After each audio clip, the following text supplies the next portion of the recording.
নাওবৈচাত যুৱকৰ মৃত্যুক কেন্দ্ৰ কৰি উত্তপ্ত পৰিস্থিতি।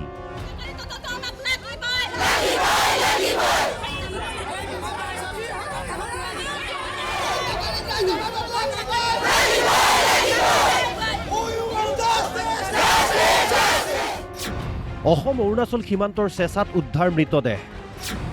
4 বন্ধুৰ সৈতে বনভোজ খাবলৈ গৈছিল নীলোৎপল। পৰিকল্পিত হত্যাকাণ্ডৰ সন্দেহ পৰিয়াল আৰু স্থানীয় লোকৰ। লখিমপুৰৰ নাওবৈচা সমষ্টিৰ অন্তৰ্গত বঙালমাৰা মিৰি গাঁৱৰ নীলোৎপল মিলি দেওবাৰে আন 4 বন্ধুৰ সৈতে চেঁচা অঞ্চলত বনভোজ খাবলৈ গৈছিল। তাতেই ৰহস্যজনকভাৱে মৃত্যু হয় যুৱকজনৰ। তাৰ পাছত নিশাই মৃতদেহ স্কুটিত উঠাই আনি বঙালমৰা আৰক্ষীক গতাই দিয়ে 4 যুৱকে। ঘটনা কেন্দ্ৰ কৰি সোমবাৰে ক্ষুব্ধ হৈ পৰে পৰিয়াল, আত্মীয় আৰু স্থানীয় লোকসকল। যুৱকজনৰ মৃত্যুক কেন্দ্ৰ কৰি বঙালমাৰাত ৰাইজৰ প্ৰতিবাদ, পথ অৱৰোধ কৰি প্ৰতিবাদ ৰাইজৰ। এয়া পৰিকল্পিত হত্যাকাণ্ড বুলি দাবী স্থানীয় লোকৰ। চেঁচা নদীত গা ধুবলৈ গৈ ইমান পানীও বেছি নহয়, তাত যে পৰি পেলাই ল'ৰাটো মৃত্যু হ'ব, আমি এইটো সপোনতো ভবা নাই। এইটো নিশ্চয় পৰিকল্পিতভাৱে হত্যা কৰিছে আৰু তাৰ পৰা কিমানখন থানা পাৰ হৈ আহিলে। শিমলুগুৰি পাৰ হ'ল, ধলপুৰ পাৰ হ'ল, নাৰায়ণপুৰ পাৰ হ'ল, বিপিৰা পাৰ হ'ল, আহি বঙালমৰা ইয়াত স্কুটিত হেৰি কৰি লৈ আনি পেলাই ইয়াত পুৱাইছেহি।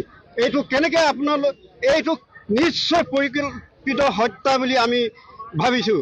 প্ৰতিবাদস্থলীত উপস্থিত হয় আৰক্ষীৰ শীৰ্ষ বিষয়াসকল। প্ৰতিবাদকাৰীক বুজাই বঢ়াই শান্ত কৰে।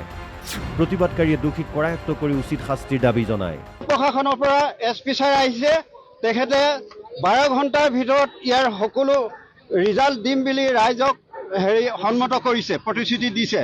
যদি এই 12 ঘণ্টাৰ ভিতৰত যদি ইয়াৰ কোনো ফল নধৰে, আমাৰ ইয়াৰ ৰাইজে ইয়াত কি পৰিস্থিতি হ'ব ভাবিব নোৱাৰিব। ইতিমধ্যে নীলোৎপলৰ বন্ধুকেইজনক গ্ৰেপ্তাৰ কৰিছে আৰক্ষীয়ে।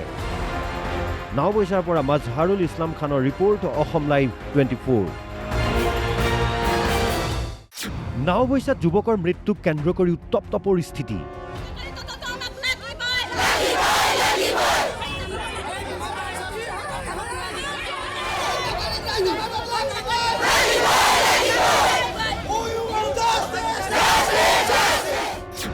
অসম অৰুণাচল সীমান্তৰ চেঁচাত উদ্ধাৰ মৃতদেহ।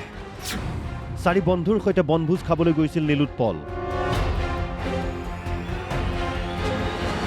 পৰিকল্পিত হত্যাকাণ্ডৰ সন্দেহ পৰিয়াল আৰু স্থানীয় লোকৰ।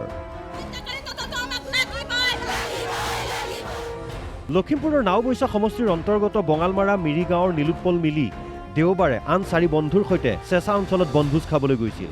তাতেই ৰহস্যজনকভাৱে মৃত্যু হয় যুৱকজনৰ। তাৰ পাছত নিশাই মৃতদেহ স্কুটিত উঠাই আনি বঙালমৰা আৰক্ষীক গতাই দিয়ে 4 যুৱকে। ঘটনা কেন্দ্ৰ কৰি সোমবাৰে ক্ষুব্ধ হৈ পৰে পৰিয়াল, আত্মীয় আৰু স্থানীয় লোকসকল। যুৱকজনৰ মৃত্যুক কেন্দ্ৰ কৰি বঙালমাৰাত ৰাইজৰ প্ৰতিবাদ, পথ অৱৰোধ কৰি প্ৰতিবাদ ৰাইজৰ। এয়া পৰিকল্পিত হত্যাকাণ্ড বুলি দাবী স্থানীয় লোকৰ। চেঁচা নদীত গা ধুবলৈ গৈ ইমান পানীও বেছি নহয়, তাত যে পৰি পেলাই ল'ৰাটো মৃত্যু হ'ব, আমি এইটো সপোনতো ভবা নাই। এইটো নিশ্চয় পৰিকল্পিতভাৱে হত্যা কৰিছে আৰু তাৰ পৰা কিমানখন থানা পাৰ হৈ আহিলে। শিমলুগুৰি পাৰ হ'ল, ধলপুৰ পাৰ হ'ল, নাৰায়ণপুৰ পাৰ হ'ল, বিপিৰা পাৰ হ'ল, আহি বঙালমৰা ইয়াত স্কুটিত হেৰি কৰি লৈ আনি পেলাই ইয়াত পুৱাইছেহি। এইটো কেনেকৈ আপোনালোক, এইটো নিশ্চয় পৰিকল্পিত হত্যা বুলি আমি ভাবিছোঁ। প্ৰতিবাদস্থলীত উপস্থিত হয় আৰক্ষীৰ শীৰ্ষ বিষয়াসকল। প্ৰতিবাদকাৰীক বুজাই বঢ়াই শান্ত কৰে। প্ৰতিবাদকাৰীয়ে দোষীক কৰায়ত্ব কৰি উচিত শাস্তিৰ দাবী জনায়। প্ৰশাসনৰ পৰা SP ছাৰ আহিছে, তেখেতে 12 ঘণ্টাৰ ভিতৰত ইয়াৰ সকলো ৰিজাল্ট দিম বুলি ৰাইজক সন্মত কৰিছে, প্ৰতিশ্ৰুতি দিছে। যদি এই 12 ঘণ্টাৰ ভিতৰত যদি ইয়াৰ কোনো ফল নধৰে, আমাৰ ইয়াৰ ৰাইজে ইয়াত কি পৰিস্থিতি হ'ব ভাবিব নোৱাৰিব। ইতিমধ্যে নীলোৎপলৰ বন্ধুকেইজনক গ্ৰেপ্তাৰ কৰিছে আৰক্ষীয়ে। নাওবৈচাৰ পৰা মাজহাৰুল ইছলাম খানৰ ৰিপৰ্ট, অসম লাইভ 24।